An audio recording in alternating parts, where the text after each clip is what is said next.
Hi, dear listeners. This is Kate Riga. I'm here to make a quick pitch that you consider becoming a TPM Prime member. TPM has used the member model for over a decade now, and our loyal members are the only reason we've been able to weather the turbulence of the media landscape and avoid the fate that has befallen so many other independent outlets. For $70, you get no paywall, fewer ads, access to the Hive member forum, a members only newsletter, and more. For $140 a year, you get all of that plus no ads at all. Without our members, there is no podcast, not to mention that I'm out of a job. Thank you so much for listening and supporting us. We couldn't do it without you. Hi, this is Josh Marshall, and this is the Josh Marshall podcast featuring Kate Riga. We're in the real campaign now. We're under 30 days. This is the time of the campaign when weird things start happening. The gloves come off. Uh, Campaigns start trying things that they might not have tried earlier in the campaign because there's not much time left. You don't have many more chances, and you're maybe whatever criticism you get for a kind of a low blow or something like that. There's not enough, not a lot of time to talk about it. So maybe it's fine. And at the same time, related to that, it's when big and very consequential money decisions start getting made. Some candidates, some House and Senate candidates get cut off by the national parties because it's clear they're going to lose. Those kind of decisions get made.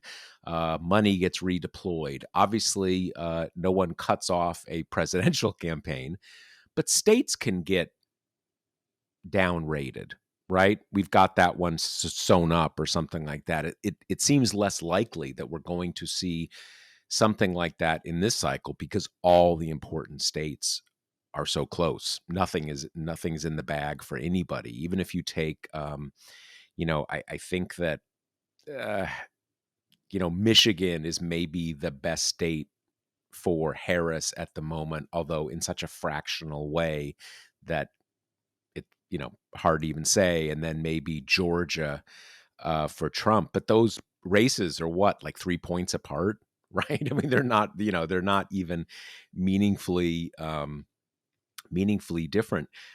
One thing that I have been focusing on in the last couple days is there is this money thing going on that sounds very technical, but it's actually kind of a big deal. As you may know, a campaign, the campaign proper, right? The actual campaign, not a super PAC, not a party, stuff like that, gets a very low rate to run campaign commercials. I believe what the law says is they have to be given whatever the lowest rate the TV station sells ads for. For super PACs and non-campaigns, it's just what the market will bear. And as you can imagine, tons of money gets spent in campaigns. The national campaign, the presidential campaign, is really only happening in 6 or 7 states. So there's a lot of money trying to get into a small number of TV stations. So the rates go through the roof. There are no restrictions that local affiliates face in terms of, you can't price gouge, basically. One statistic I heard was that in Montana, obviously a very low population state, but a very consequential Senate race, the difference between what the campaigns are paying and the super PACs are paying is 20 times. 20 times. Think about that. That is beyond belief. And then in other swing states, I think it's closer to, 5 to 10 times, which again is still a mammoth difference. Now, there is an exception to that different rates thing. And that is that a party or a super PAC, or maybe it's a party and a campaign or a campaign committee can join up with a campaign if it's for fundraising. So, Kate for President campaign and the DNC can get together and run under the candidate rate if it's for fundraising. Republicans have been getting outspent in a number of these swing states and in the big Senate race states. So what they have started doing is running messaging ads, mostly attack ads, and then tagging on at the very end a little also contribute your dollars to Kate for president. Goodbye. Little tag at the end to get it under that exception. So this has been a big advantage for Democrats because Democratic campaigns, as opposed to billionaire super PACs, have been raising a lot of money. So Democrats went to the FEC, I think sometime, I don't know, in the last few days, and said you have to say this is illegal because this is not, you're not allowed to do this. Um, the FEC has been out of the campaign regulating business for some time now. So it's hard for me to see. They would need one of the Republican commissioners to basically uh, rein his or her own party in and say this breaks the rules. Can't imagine they'll do that, but they're supposed to decide next week. If they decide, which I at least expect, that it's suddenly we discover this is actually fine, then the Democrats will start. They'll stand up their own joint things and start doing the same thing. But so they won't get outspent necessarily, but they'll lose that advantage, and that's a big deal. So I raised this just because I think it's kind of interesting in itself, but also because it's an example of outside of the conversation, the national political conversation about whether Kamala's interviews are hard hitting enough or, the vibes or all this kind of stuff. You've got these money things that are really nuts and bolts and very concrete and matter, right? That are happening that don't get anywhere near as much attention. So it's interesting to know about them. And also, it's these kinds of decisions are getting made now. And that's one of the ways in which we're under 30 days, and now it's starting to get real. So on the but back to the vibes front, where do you think we are in vibes terms, Kate? So I think Democrats have been having kind of an anxiety spiral in the past few days. And part of this is just, that's the name of the game. Democrats are an anxious breed. And even since Kamala's gotten in the race, it feels like every week or so you have a little bit of a panic about what have you, maybe a tied New York Times poll or some other indicator that Democrats kind of read as Trump's certain victory, even when the same indicator on the other side, they would uh, start It's margin of error. catastrophizing. Yeah, yeah, Right, yeah. exactly. And to be fair, some mainstream outlets do this too. So we're in one of those right now, but I do think there's an actual reason for it, which is at the beginning of the campaign when Harris was just kind of sprinting out of the gate and barnstorming, she had to consolidate the base. So if you were a Democrat, you loved the campaign she ran then most likely because it was cater made for you, right? It was all the issues you care about and she was exciting and kind of speaking right to the left. We've now entered a new stage where she's campaigning with Liz Cheney and talking about how she's super pro fracking and that she owns a Glock and, sipping Miller High Life with Colbert. It's like this new chapter, which I think justifiably kind of bums out Democrats a little bit because how many cycles have we had where the candidate tacks to the middle or tacks to the right? And then it feels like you're kind of playing on Republican terrain, that whenever there's a risk averse candidate, the risk they're averting from is being too lefty and too progressive. And that can feel disheartening, especially because I think some people kind of read onto her the potential to, in style and rhetoric, if more than content, be leftier than Biden was. Be a new generation who isn't so kind of beholden to this old way of doing things where Democrats are so constantly playing on Republican terrain. But I think for the Harris campaign, it's pretty obvious why they're doing it, right? they're clearly competing for this last weird segment of the population, which I think includes, Nikki Haley voters, which are probably more high information voters, but who are lifelong conservatives, and getting them to pull the lever for a Democrat is hard. I think that includes more just kind of like moderate squish voters who like hearing, and I'll put a Republican in my cabinet, the people that's cater made for, even if it makes the rest of us kind of want to pull our hair out. And then you've got the inscrutables, right? The people who aren't politically connected at all, who barely know who the president is now, who she's clearly trying to reach with the Call Her Daddy stuff and the All the Smoke podcast and everything like that. So we're very clearly in these last, 28 days or so in a place where that's who she's trying to get. These people that happen to be optimized in terms of electoral disbursement. And she needs to bolster her margins or to get over the top with those people. The Democratic base is just not enough based on how the electoral vote prizes certain pockets of the population.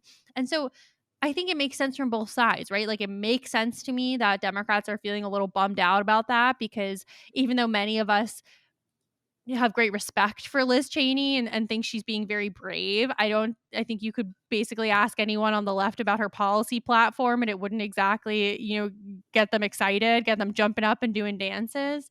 Um, but then from the Harris side, she's playing in a system that's slanted against her, right? So it does kind of make sense that she's tacking right on some stuff, even if it makes her sound, pretty conservative on some items. And I do think that has something to do with this most recent bout of the doldrums, on top of what I think has been the angst throughout, which is, for half the country, it is just inconceivable that another race against a degraded, diminished, more openly racist Donald Trump is a coin flip, that it's this close. I think there was some, I said this on the last pod, but I think there was some optimism that climb when she took over from Biden, that she'd just keep climbing, and that we would be in a place now where, like, she's at 53 maybe, and things are looking good, and maybe that puts the Senate back on the table, and that you would get to have that sense of euphoria kind of right through November 5th, and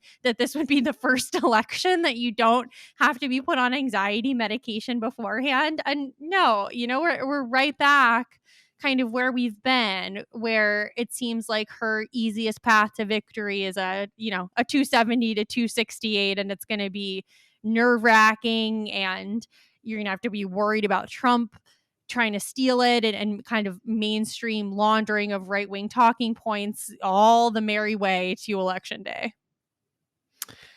Yeah, it's funny. My reaction to this is a little different. I guess a couple things. What I have seen, there's kind of two things we're talking about, although maybe they sort of merge together. One is like people afraid she's losing all of a sudden. Her campaign is stalled. She's falling. She was ahead. Now she's falling behind. There's that kind of like people freaking out. She's going to lose. And then there's what you're describing, people being disappointed in signals she's sending, or at least not finding it as inspiring or exciting as it was, in the first weeks of her campaign. There's, the main thing that I think is that you want to be in the position where you've consolidated your own coalition pretty well, and now you're reaching out to grab people in the middle to expand your lead or reinforce your lead. You want to be in that position. You don't want to be in the position now of trying to, needing to win over or consolidate your own coalition. And campaigns do find themselves in that position. The other thing is that, I would say in what you were just saying, the only thing out of that sort of menu of things she's doing that is actually has any policy relevance is fracking. The others are, tonal signals. Obviously saying she has a gun is a signal. And that's not in the nature of things. A lot of Democrats don't like guns, or at least they feel there are too many guns, and that guns have too great a sway over our public culture. I mean, I believe that, right?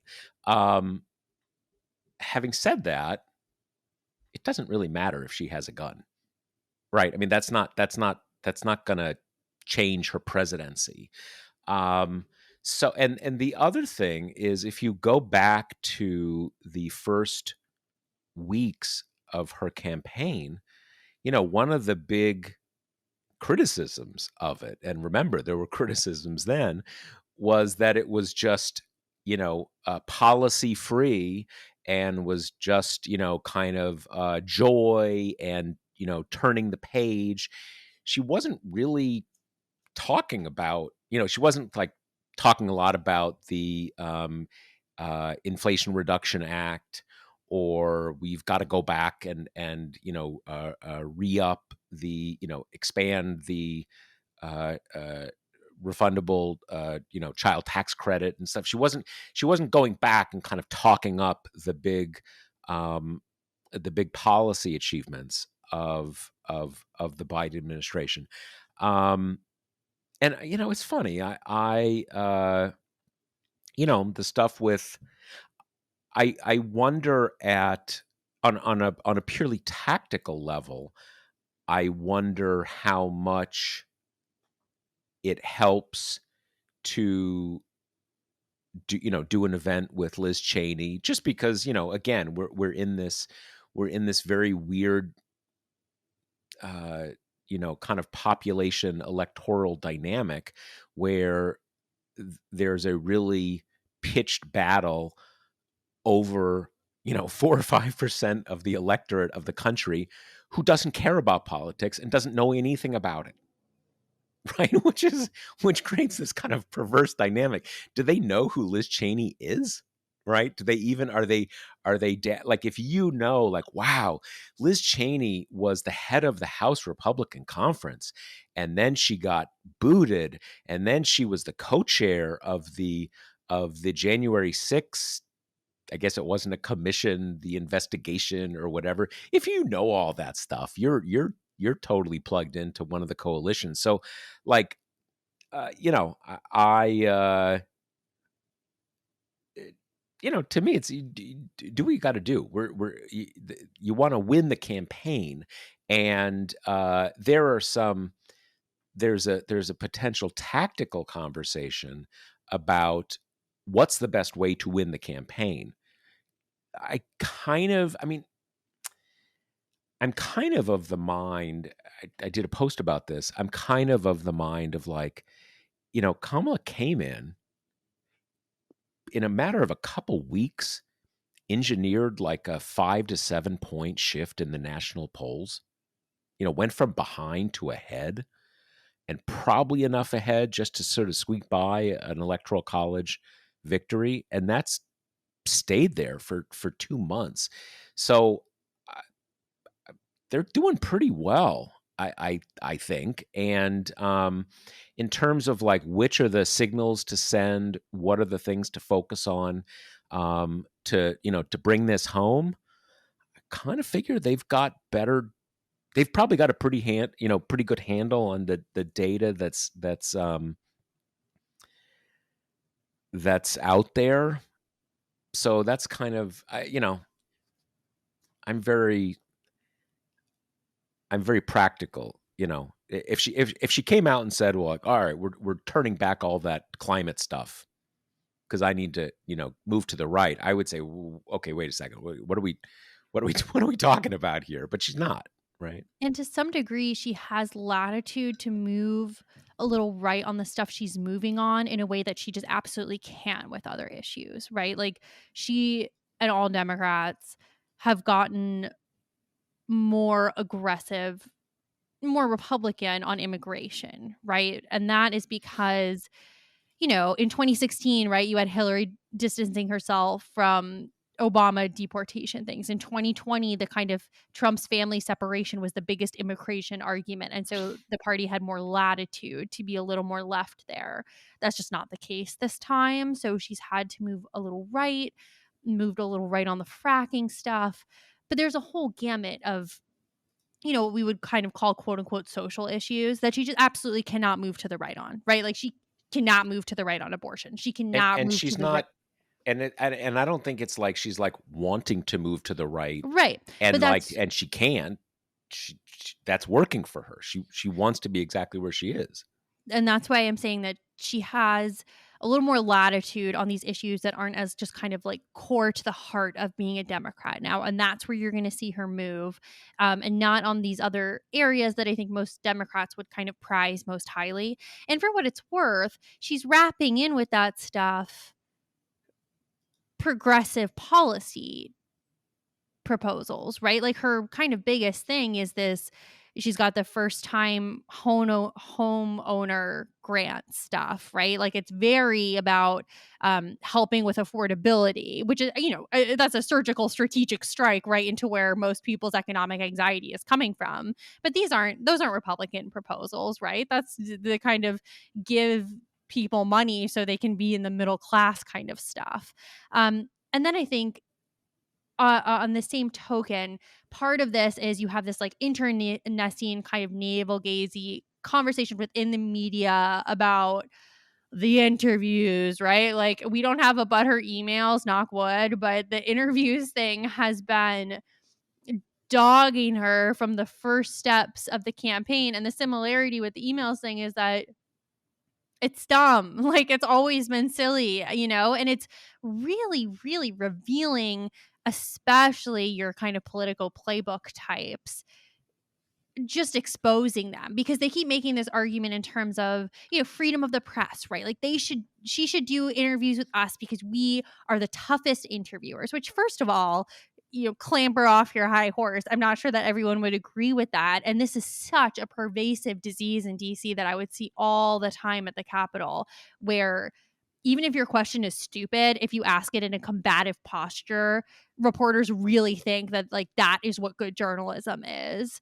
Um, and that is everywhere, right? That was her CNN interview. That's what these Beltway people want. They wanted her to sit down so they can ask all the questions that she would consider most difficult to answer, whether or not that would be the most informative kind of format for voters, right? And that's a completely different goal than the campaign has, which obviously doesn't want her to get into an interview where every single question is about the kind of teasing out any policy differences between her and Biden, or 10 questions in a row on kind of Israel, Gaza, and pain points that are the hardest for her party.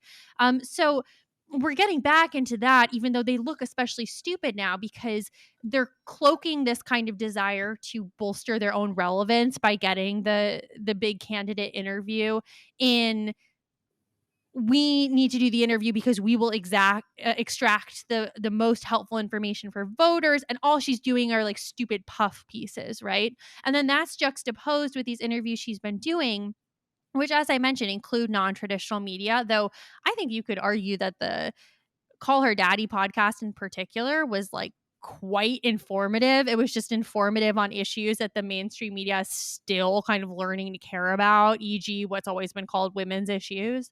Um, but, then you also have 60 Minutes on there, right? Which is like the famously toughest interview show that is so tough that Trump agreed to do it and then backed out. And somehow that also doesn't count on the list of like tough, rigorous interviews, right? So I think all of that is stupid. And I think she's right in terms of like kind of ignoring the noise and keep on keeping on with the non-traditional, with the local. I mean, she's done big national interviews as well, right? She did a big one on CNN, but it is kind of a startling and revealing moment in terms of how the media has just been in crisis, right? How these like really big institutions are just withering on the vine, how they're now incapable of reaching people beyond, what you would call their kind of base readership, which are already really, really high information political junkies. And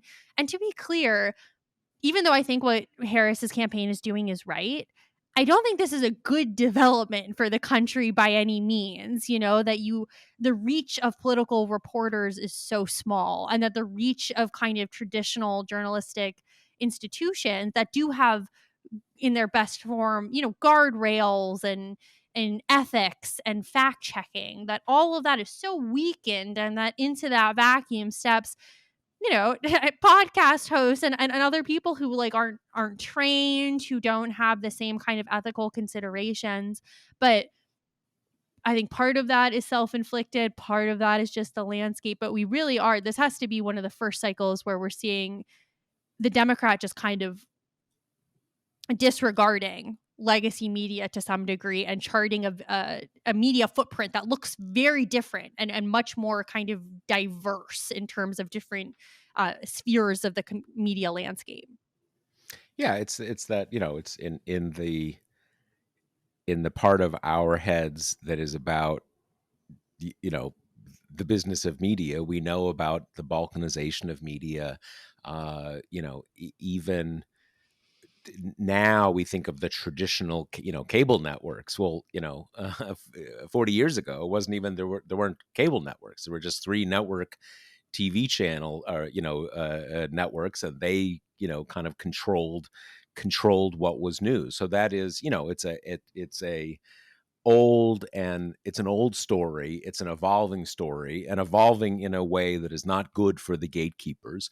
What has interested me the most is that, the part that has been most damning, which you just referenced, is that when they have had the chance to do those interviews, either the set piece interviews like the one that the two of them did with Dana Bash, or there was also the one that she did with the National Association of Black Journalists at one of their conventions, where you had Eugene Daniels, I think, was the moderator, but you had two or three journalists from those kinds of institutions that did a sit down, and that was another interview.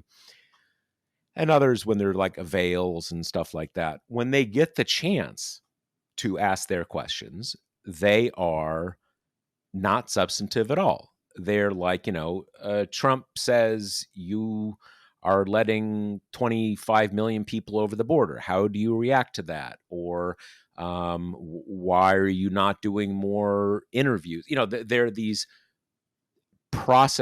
they're a mix of process questions, or basically your opponent is attacking you this way, how do you respond? And those aren't it is as as we don't need them to do that. You could just pick out people from Twitter who could ask those questions. So there is the logic of why you need the prestige media, why you need the candidate to sit down with the prestige media, is really twofold. One is that they have a command of policy issues that the reporter from the local affiliate does not have. They're not starstruck by the president. They can be hard hitting, and they have enough contextual knowledge of what's going on in politics that the candidate can't just dodge the question, and maybe the questioner who has you know Joe Rogan has a big podcast, you can't slip one by them because they know the context. But the interviews are not like that. And as you said, they are tough in the sense of just hyper aggressive. And in this weird way, it gets back to, and this is something that has kind of been the same since we had the candidate switch, we're back to sort of feats of strength. Well, why shouldn't you have to sort of run the gauntlet of a really aggressive interview that is trying to trip you up? Kind of see if you're on your feet. And I guess there's a certain logic to that, but it's not really a civic logic. And of course the candidate, why would the candidate want to do that? Candidate's not in it for like civic education. They're trying to win the campaign. And if you can go on this, this or that podcast or Colbert and reach a ton more people, why not? The whole the logic of it has fallen apart. So it's not even just a matter of oh, I want softball interviews on a podcast. Even the rationale kind of isn't there. Yeah, I think that's right. And there's also my concern with her interview thing, to the extent I ever had one, was that I didn't want her campaign to run scared, right? To be like terrified of a misstep or a gaffe. And that's something that, we saw with the Biden campaign a little bit. And I mean, now we know why. And it was a well founded concern, but she is a much more kind of gifted speaker. We've now seen her speak extemporaneously enough to know that she can do it ably, and that when she does have organic, or at least organic feeling moments, they tend to be the ones that really reverberate out, like, I mean, speaking of the gun thing, when she went and did that town hall type thing with Oprah, the biggest moment from that was when she said she had a gun, and she would shoot anyone who kind of broke into her house. And that was, she was laughing about it. The audience was laughing. She did a little, oh, my staff's going to have to clean that up kind of thing. But I think the value of those moments are really high, and her risk is relatively low because she is nimble on her feet. And to any extent that I had that concern, that has been allayed, right? Because we got through the convention, she kind of picked her VP, she did her debate, and then especially ever since Walz finished his debate and we're kind of done with the formal calendar, I mean, the both of them have been doing a massive schedule of interviews and appearances, often in kind of creative ways. And there's clearly not a concern about kind of keeping the candidates sheltered and keeping them away from questions. Yeah, I go back to there was this weird thing about the handoff between Biden and Harris that since she went I guess it was a couple weeks before she did her, first big sit down interview, it was almost like certainly the Republicans, but also kind of the press had a hard time switching scripts. Like, can she do it? Can she get through an interview? Come on.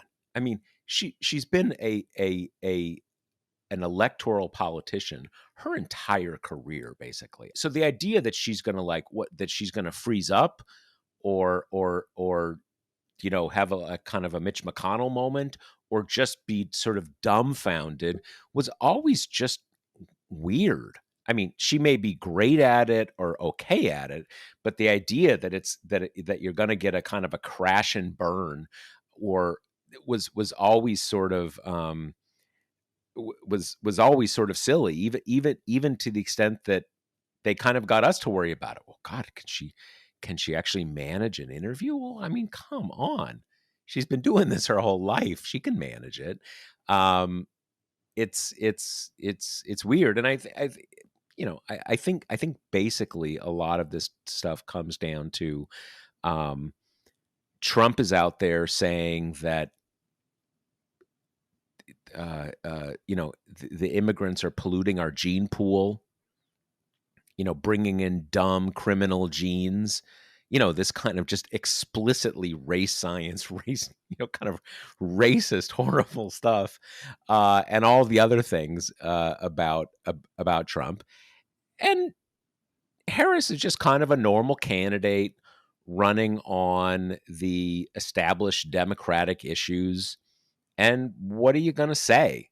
What is there to say? So you need to come up with something, and the interview thing is it. That's the thing, and that's kind of the role it plays, and that's why it's become a big deal, because there is this greater imbalance that needs there to be some problem with her that she has to address. I think that's right. And we need to move on, but I just want to say quick before we do that the Trump media strategy has been do not just friendly terrain, but the kind of friendly terrain that makes Fox News look combative, right? Like this is go on with Ben Shapiro and these kind of right wing slavering fanboys, some of whom have hosted fundraisers for him, and then mix in the kind of Joe Rogan cinematic universe type shows whose followings are overwhelmingly young men. And I think it's really interesting because the gamble they are taking on the right wing kind of lurch of this young male contingent is a big one because that is not a high turnout contingent historically. And if you can make them into one, sure, right? Then we're going to have King Donald Trump for the rest of our lives. But if it was that easy to make low propensity voters high ones, campaigns would look a lot different than they do right now. And they really have put kind of all their chips on that group in terms of any interest in base expansion because they're not trying to pull anyone else into the fold except for that specific cohort. Yeah, and that, as we've discussed in some posts about their get out the vote efforts, for door knocking and field work, it's not just young men, it's mostly men, but it's kind of it's also it's the low propensity voters, rural low propensity voters, even when they're not young men. And if anything, young men tend to young people, I mean, this is the nature of rural America to a great extent in the early 21st century. The young people leave, right? When they graduate high school or graduate college. And that really that is another one of these basic questions. When I introduced the episode talking about these kind of nuts and bolts money things, that is going to be that strategy that you just described. That is going to be the kind of thing that the race comes down to, not whether Kamala did interviews, and unfortunately, not Trump's explicit like race science messaging, but that thing, can you get these people to turn out? Because that is it's there used to be this thing always in a different political era. A certain kind of like left winger or Democrat would say, well, sure, Reagan won, but did you know 50% of the country didn't vote? And if you can just turn those people out, it's a totally different thing. And well, it, people, other people have tried, right? As you say, the thing about low propensity voters is they tend not to vote. They're hard to get to vote, and they are making this basic strategic decision. And I do I do wonder about whether it's going to work for them, and who knows, maybe it will. I mean, there's so many unknowns about this campaign, and all of them in a sense matter because it's close. So all sorts of little things could make the difference. Which is also, why aforementioned Harris and Walls are doing all these like sports podcasts and stuff, right? I mean, that's space expansion too. But while we're talking about kind of the information landscape, let's just do a little bit about this hurricane that smashed into parts of North Carolina and just, I mean, leveled some communities there, right? Like real road breaking, whole houses demolished destruction of the kind that is going to become commonplace, right? I mean, as we're talking about this, Hurricane Milton is about to touch down in Florida, which people are predicting will be similarly destructive. I was just kind of thinking about this the other day that pretty soon these gigantic catastrophic weather events, I would not be surprised if they go the way of school shootings, right? These things are only going to have novelty for so long.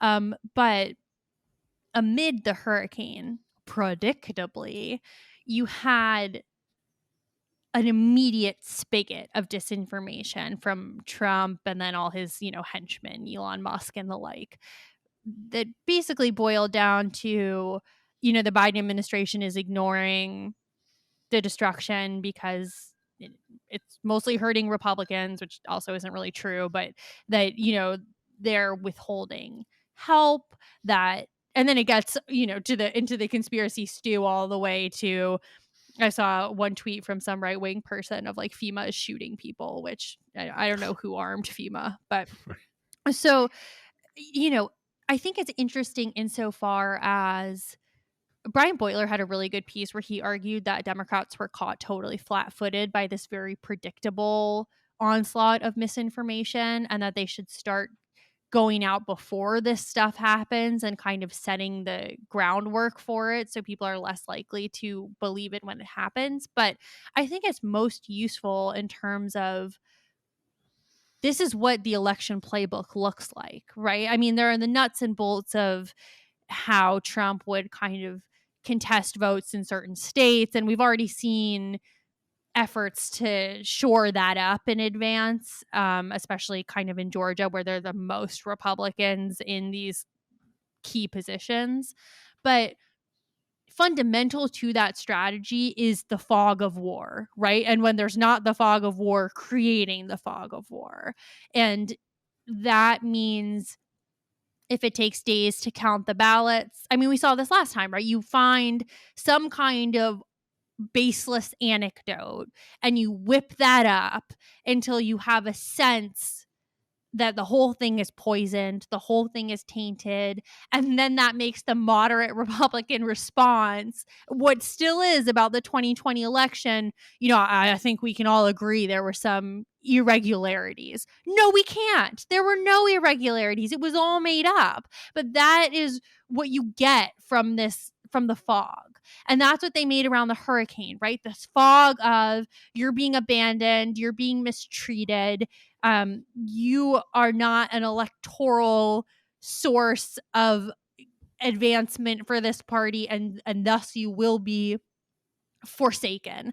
And that, makes those of us who kind of follow the actual news crazy because there is a president who acts that way, and it is Trump. I mean, it's demonstrably Trump. We have anecdotes about him withholding aid from North Carolina because he felt that they didn't do enough for him then. The story about how he didn't want to help out California California, yeah. until he found out that there are actually a lot of Republicans in California. I mean, it's classic Republican projection.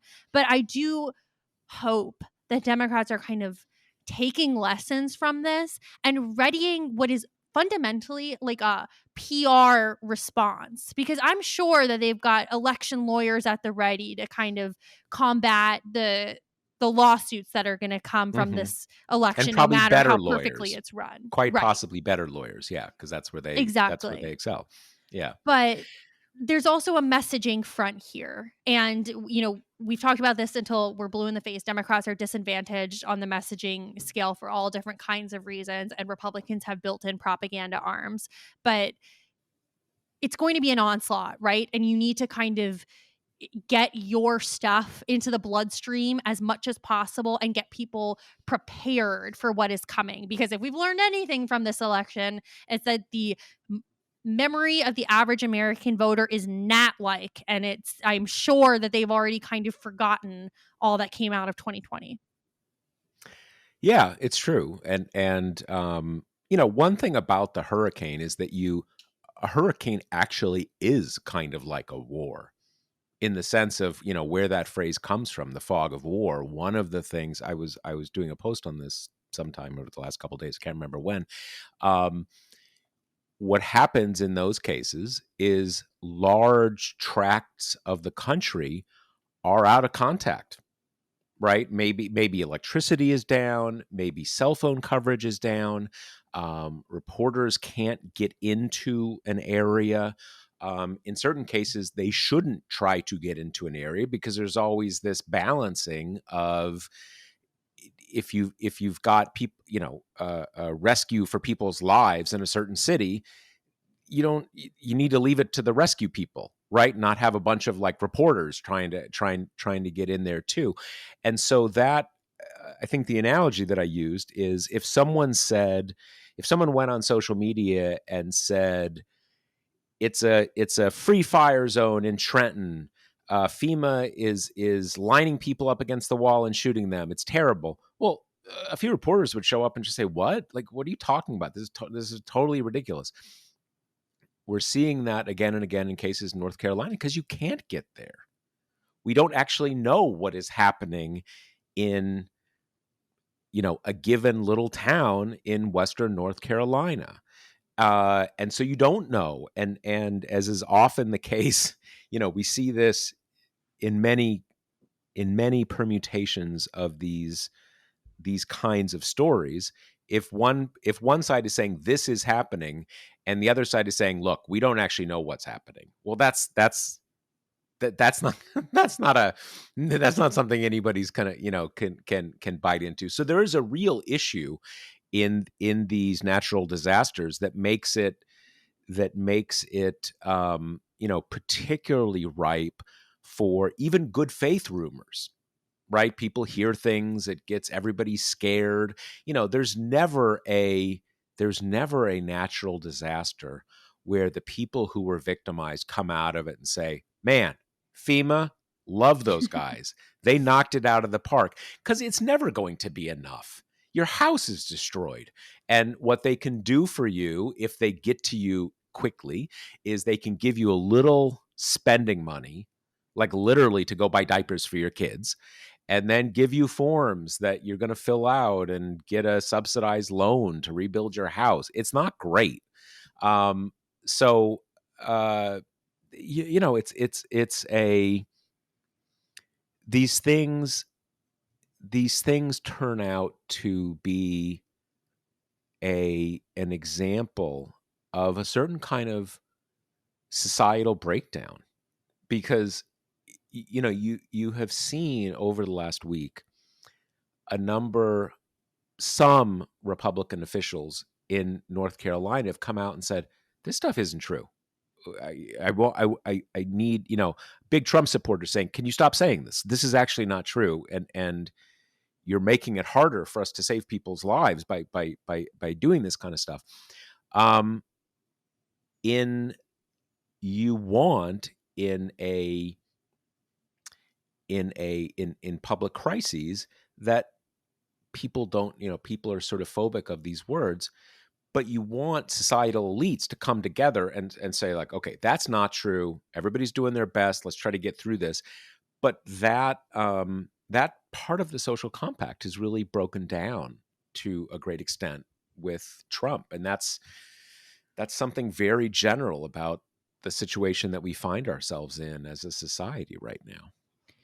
And just to gripe for a second, so many of the Republican politicians who are combating the misinformation, many of whom, as you say, directly represent the kind of affected people, are all saying, we got to turn down the politics. We need everyone to stop. It's not everyone. It's not both parties. It is just Trump and Republicans. And I understand that that's probably too much to ask from these kind of mostly the MAGA acolytes that are saying this stuff. But, you know, you've got Tom Tillis doing the same thing. And it's just parroted in the media, even though I would say that generally the media has actually done kind of a better job with identifying that Trump is the source of this misinformation than they generally are.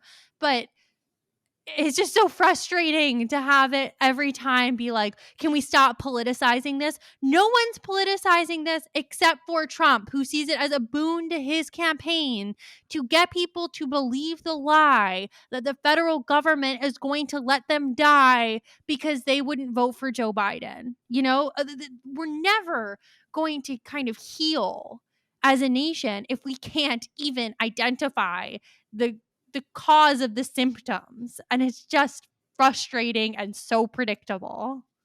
Well, I think another layer to that is in a lot of those cases where you've got a Trump supporting congressman saying, "Hey, let's stop spreading these rumors." Those statements amount to, "I love Trump. I love his spreading rumors, but in this case, can you dial it down because Exactly. we've got a thing." It's sort of it's Mike DeWine, the governor of Ohio. I think he wrote an op-ed maybe in the New York Times, basically saying, this stuff about Springfield is not true. But the same basic thing. And Mike DeWine is not the Trumpiest guy, but he's a Republican governor. He supports Trump. You seldom get like, maybe I shouldn't be supporting Trump if he does things this bad, or to maybe or to at least say, can you stop this kind of lying? Not just right now, not just about Springfield, but can you pivot to not being a just constant liar? You don't get that. You get like, hey, this is now you're lying about my hometown. So can you stop in this particular case? Which is like, what are we talking about here? Like maybe you shouldn't be supporting this guy. And then if you do get them to say they're not supporting him, Mitt Romney, they will stop short at saying they'll vote for Kamala Harris. And it's like, this guy, Mitt Romney, almost sicked a crowd of armed insurrectionists on you in particular. But voting for Kamala Harris is a bridge too far because you don't like her policies. It's like, then what are we talking about? Then is Trump's actions not disqualifying? Like, why is Liz Cheney up there alone saying, obviously, I'm a conservative. Obviously, I don't agree with Kamala Harris's domestic policy planks. But there's one issue. There is one issue in this election, and it's keeping Donald Trump out of the White House. And you've got people, Mitt Romney, who have been run out of the party, whose illustrious careers have been ended because they were willing to stand up to this man who still won't vote for Kamala Harris. I'm sorry, but that is cowardice, and it completely muddies your message because it makes it seem like Trump being a threat to democracy and Kamala Harris wanting to like expand the child tax credit are equal sins, and you can't possibly be expected to choose between them. So why not just run right in Ronald Reagan as the capstone to your profile and courage? It again, people don't like this kind of language, but I think on a broad sense, what we're describing here is a elite breakdown, because in most societies, and um, you have you will have you have liberal elites, you have conservative elites, you have different elites in different parts of the society, that people will say like, okay, that's not acceptable. And uh, it in a to a significant extent, most people take their cues from elites about what uh, what's okay, and what's okay and what's not okay, all this kind of stuff. Um, but that's not just a matter of Mitt Romney's cowardice. That is a matter of because these people gave way because they knew if if they denounced him, they would be sent packing. So there's when we say elite breakdown, it's not just that you need to bring in some better elites with with some more backbone or more courage. I mean, yes, you do, and it's great when you see it, but there is something more basic going on in society where those kind of interrelationships fray. And because that's in many ways that is it's always hard to I find it hard to navigate between our take on things as participants in the moment. Because in many ways, the pre Trump Republican establishment was corrupt in a very basic way that actually was being guided by sort of, Freedom Caucus types, but still wearing nice suits and saying the right things and all that kind of stuff. And that is why Trump was able to come in and kind of heave them aside. Having said that, when you're going to look back at this 100 years from now, I think you will see there were these basic kind of breakdowns in American society that made that kind of inevitable, because it's these kind of things are seldom about the personal courage of a Mitt Romney or a Mitch McConnell or something like that, and that's not me wanting to go too far down the line excusing them, but we should have part of our minds that is thinking about these more tectonic shifts in society that create these fissures that can sometimes be held together by a few people with a lot of public credibility who can sort of stem the tide, but that it's not fundamentally about Republican elites were just kind of uh, cowardly losers, and that's how we got Trump. It's always more than that. Speaking of the kind of breakdown of elites, the Supreme Court term began this week. Yay, pop Wahoo! champagne, they're back. Um, Started off with some big cases, including one I covered on Tuesday, which was about if ghost guns have to be regulated. And ghost guns are basically you get these kits where you only need to, maybe drill a hole, remove a piece of plastic, and then you have a functioning gun. And ATF said after an explosion of the use of ghost guns in crimes for very obvious reasons, said, hey, guess what? These count as guns. So you need to put serial numbers on them. You need to have record keeping. You need to pass a background check to buy one. In a different, pre Roberts court world, that would probably be that. But now we live under a court that has systematically dismantled agency power and dismissed um, agency, statements of what's important safeguards that are needed.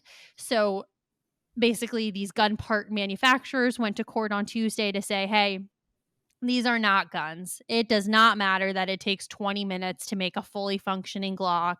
Doesn't count, can't be regulated. That's crazy.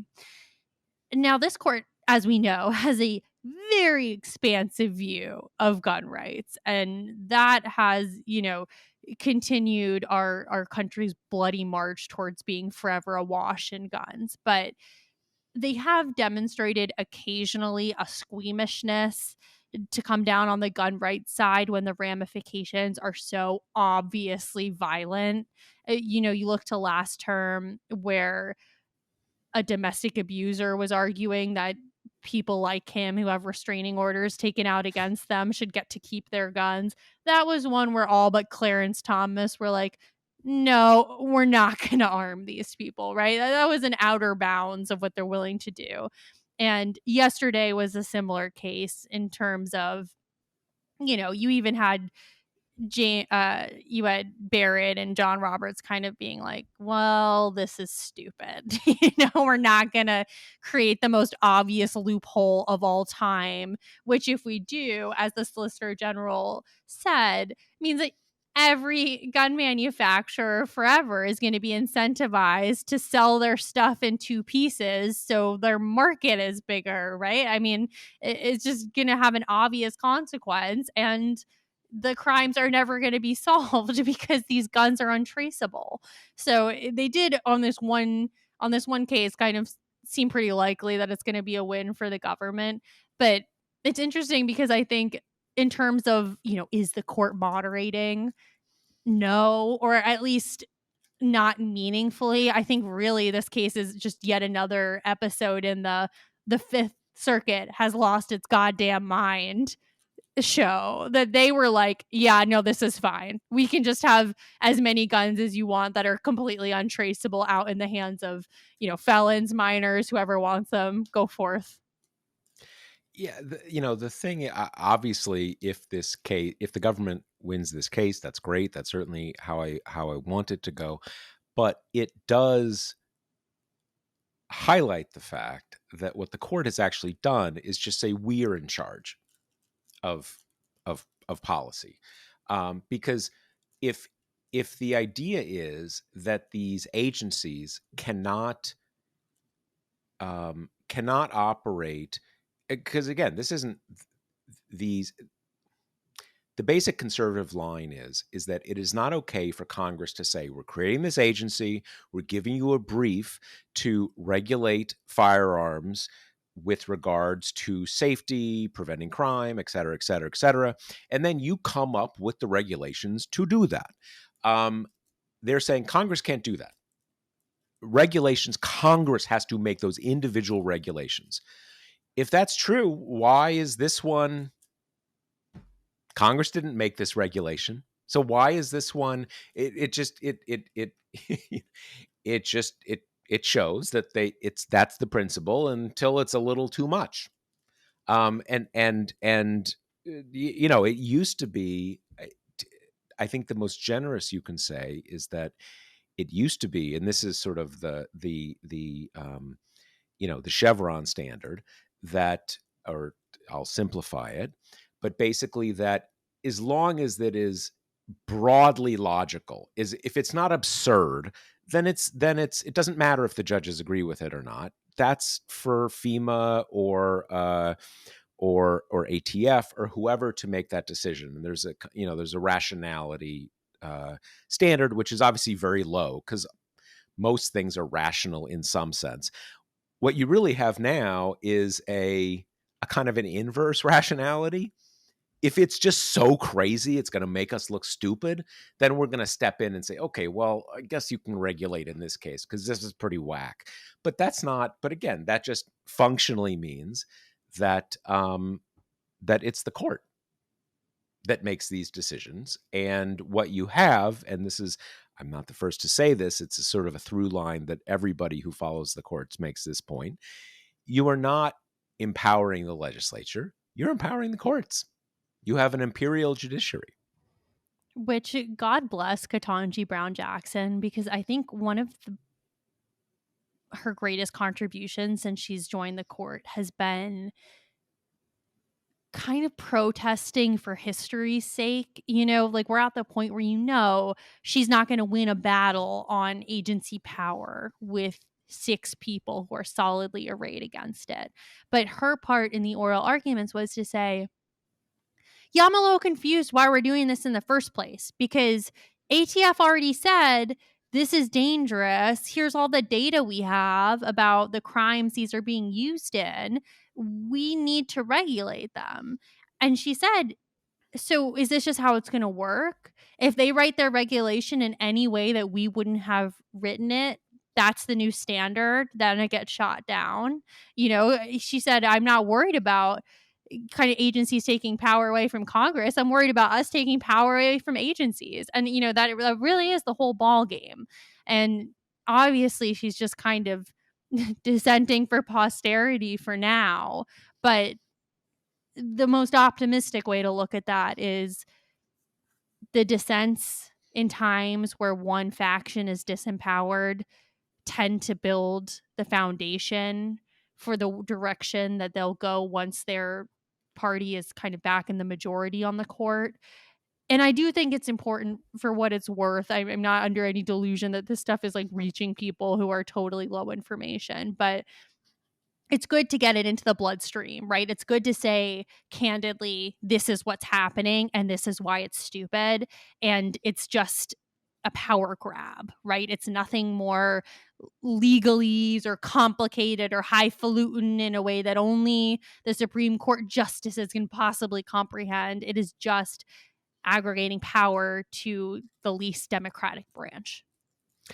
And the other point, just to sort of draw a line under this, that yes, it gives all the power to the judiciary and at the end of the line, the Supreme Court.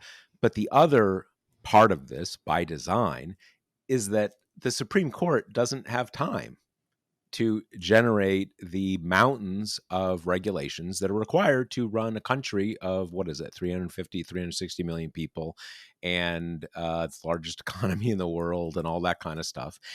Even at its best, even when you have a Clarence Thomas who wants to actually be making all the decisions, courts don't have they simply don't have the time. And again, that is by design, because if you have obviously there are cases where things are overregulated.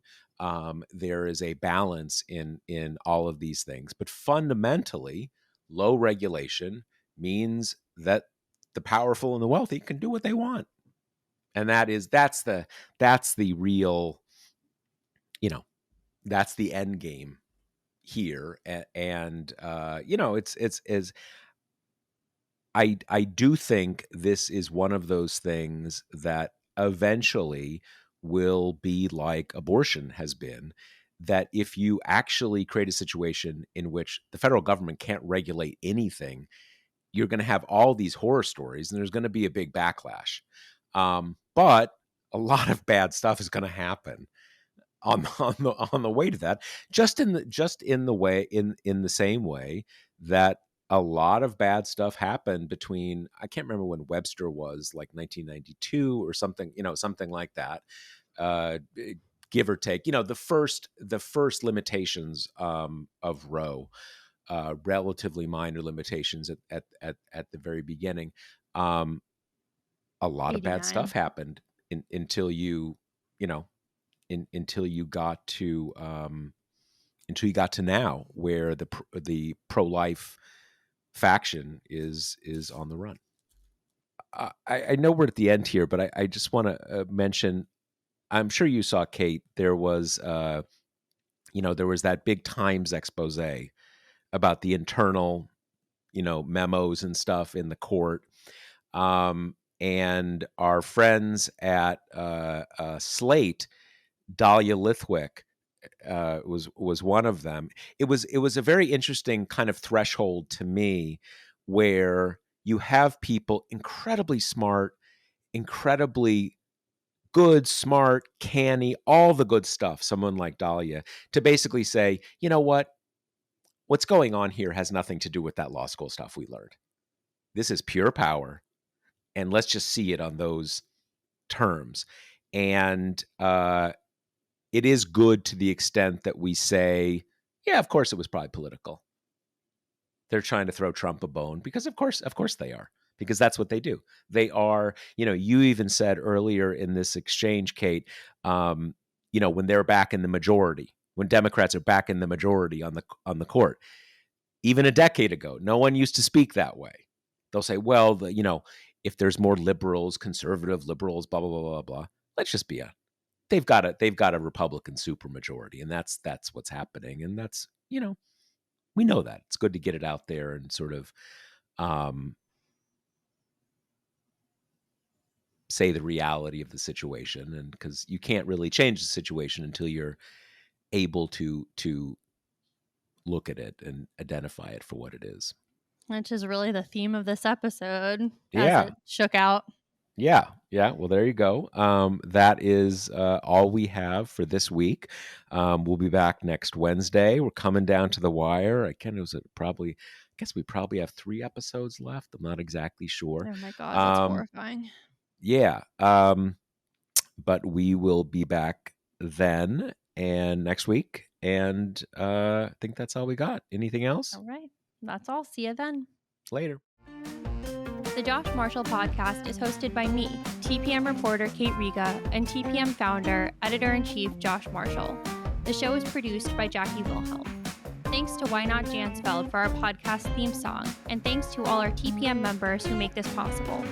Rate and review us on Apple Podcasts, and subscribe wherever you listen.